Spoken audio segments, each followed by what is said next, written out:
मशवरा देता हूं हुकूमत को और वजीर कानून को मशवरा देता हूं कि ना फिरौन की हुकूमत सारी जिंदगी रही, ना नमरूद रहा, ना जाज बिन यूसुफ रहा, ना यजीद रहा।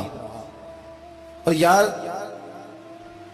दरबारी बन के हुक्मरानों की चापलूसी करते करते तुम यहां तक आ गए हो कि अब नबी पाक की इज्जत को हाथ डालना शुरू कर दिया है। और आप यकीन करें सियासी जमातों का इतना बुरा हाल है कि इनके लीडर के बारे में कोई बात करे तो पागल हो जाते हैं ये एहतजाज कर करके। और उसने डायरेक्ट कह दिया कि खत्म नबूवत का मसला ही कोई नहीं, जो दीन की बुनियाद है, किसी को परवाह नहीं। मुझे तो उन लोगों की फिक्र हो रही है जिन लोगों ने इन्हें वोट दिए हैं, वो अल्लाह को क्या जवाब देंगे। और ये अल्लाह माशाल्लाह सारी सियासी जमातें इस तरह की। और मेरा वजीर कानून साहब को भी मशवरा है कि जिंदगी बड़ी थोड़ी है, बड़ी थोड़ी। अल्लाह सबको माफ करता है, अपने रसूल के गद्दारों को माफ नहीं करता। और यहां तुम्हारी गाड़ियों पे झंडे लगे हुए हैं, वहां भी तुम्हारे झंडे लगेंगे, पर इसलिए लगेंगे कि ये गद्दार है नामूसे रिसालत के। ये झंडे लगेंगे। शर्म करो और डर जाओ, बस कर दो। तुम्हारे मुंह में अब दांत पूरे नहीं रहे। कोई शुगर का मरीज है तो कोई ब्लड प्रेशर का, तो कोई हार्ट का, तो कोई कैंसर का। शर्म करो और अपनी कब्र की भी थोड़ी सी फिक्र करो। बताओ पाकिस्तान के कितने सदर गुजरे, वजीर आजम गुजरे, तो उनकी कब्रें कहां हैं? कोई जाता है उनकी कब्रों पे? किसी को खबर है? क्यों अपने लिए जहन्नम इकट्ठी करते? सारा कुछ दुनियादारी रह गई है, सारा कुछ सिर्फ यही रह गया। हजरत अबू बकर सरदार थे, हजरत उमर सरदार थे कबीले, हजरत उस्मान सरदार थे। उन्होंने सरदारियों को ठोकर मार के रसूलुल्लाह के कदमों में बैठना पसंद किया। सरदारियां छोड़ के गुलाम बन गए। तुम सरदारियां बचाने के लिए रसूलुल्लाह की गद्दारी करते हो, शर्म नहीं आती। और कौम शिकवा है मुझे इन लोगों से जो मौलवी तो कह देते हैं तू सियासत नकार, और किसी सियासतदान को मना नहीं करते कि जब तुझे सूरत फातिहा भी नहीं आती तो तुझे किसने इजाजत दिया इतनी बड़ी बात। और मैंने पिछले से पिछले जुम्मे भी कहा था, फिर कहता हूं और ऑन दी रिकॉर्ड कहता हूं, मरज़ई कल भी काफिर थे, आज भी काफिर और कयामत तक। और जो उनके कुफर में शक करे वो भी, और पक्का बेईमान है, काफिर है।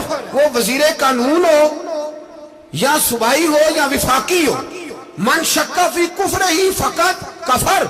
जो मरज़ई के कुफर में शक करे वो भी काफिर है। हमारे रसूल आखिरी रसूल है। हम किसी को ये इजाजत नहीं देंगे कि वो खत्म नबूवत में रखड़ा डालने की कोशिश करे। हम किसी को ये इजाजत है।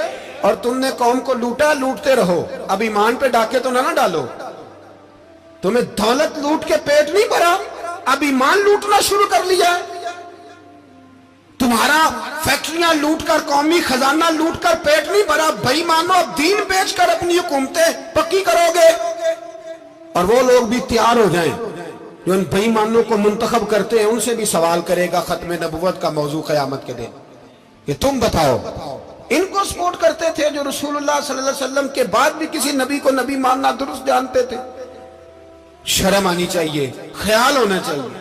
और मैंने कहा कि हमारा दिल नहीं चाहता, आप यकीन करें, हमें शौक है जुलूस निकालने का, तुम्हारे खिलाफ बातें करने का।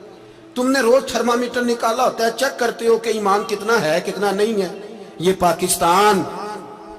पाकिस्तान अगर सूबा सिंध है तो हजरत अब्दुल्ला शाह गाजी का है, अगर बलोचिस्तान है तो हजरत बाबा अब्दुल रहमान का है, और अगर पेशावर है तो वो सूफिया का है, और अगर ये धरती पंजाब है तो ये दाता अली अजमेरी की है, ये बाबा फरीदुद्दीन की है। इसमें किसी गद्दार को कब्जा करने की इजाजत बिल्कुल नहीं मिलेगी। और हम वो लोग भी नहीं जो चुप करके अंदर सोते रहे, कौम जो करती है करती रहे, हमें परवाह नहीं। ना, ऐसी कोई बात नहीं। कोई बंदा ना समझे कि इन्हें होश नहीं, इन्हें पता नहीं, हमें सारा कुछ ही आता है। फिर अगर कल को कोई मुमताज कादरी पैदा हो गया तो शिकवा ना करना।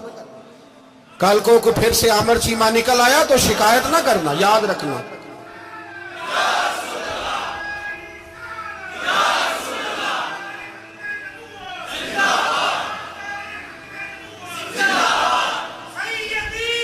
तो मेरे भाई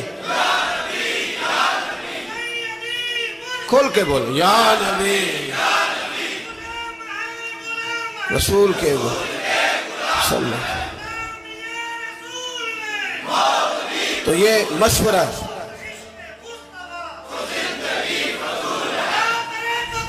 جزاک اللہ۔ تو یہ تمہیں مشورہ ہے۔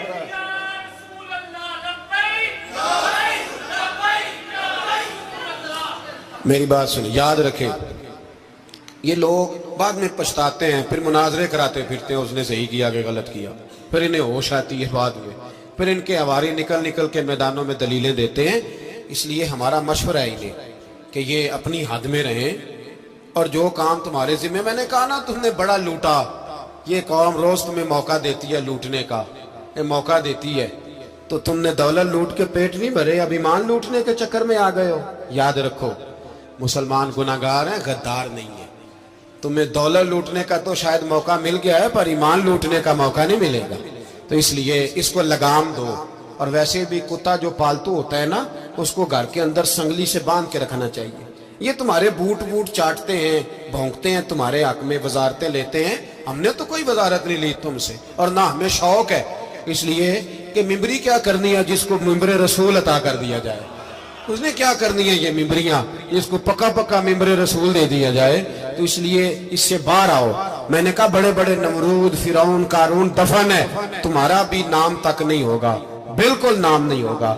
اس لیے ہمارا مشورہ، اور آپ لوگ بھی آئیں نا یہ اگلے سال، تو ان کو کھڑا کر کے پوچھ لینا، اسلامی جمہوریہ پاکستان کا تم نے MPM نے بننا ہے، پہلا کلمہ ہی صحیح سنا دو، چلو خدا کا واسطہ یہی بتا دو کہ تمہیں نماز بھی ڈھب سے آتی ہے کہ نہیں، اور آپ کی موج ہے، آپ بٹھا لیتے ہیں سر پہ، کیا کرے، سمجھانے والے مفت گناہگار ہو گئے اور بہکانے والے سب تمہارے یار ہو گئے۔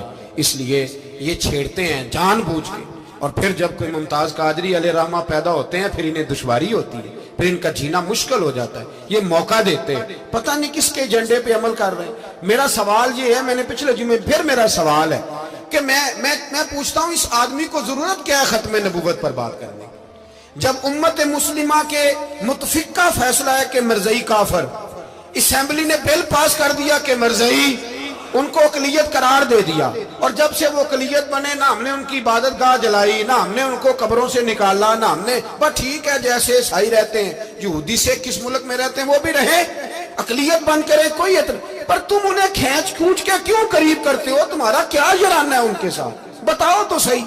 ان لوگوں سے ان کو چاہیے اپنے منہ میں لگام ڈالیں، اور اگر نہیں ڈالیں گے پھر انشاءاللہ ڈالی جائے گی، اور بڑی تگڑی ڈلے گی، اور پھر ایسی ڈلے گی۔ سلمان تاثیر جب مرا تھا نا، تو 5-5 لاکھ روپیہ مولویوں کو آفر کی جنازہ پڑھاؤ، 5-5 لاکھ روپیہ چھوٹے چھوٹے مولویوں کو۔ اور داتا صاحب کی مسجد کے خطیب بھی صوبائی جو تھے، وہ خطیب تھے، ملازم تھے، انہوں نے کہا کہ ایمان نہیں بیچنا، نکالنا ہے نوکری سے تو نکال دو۔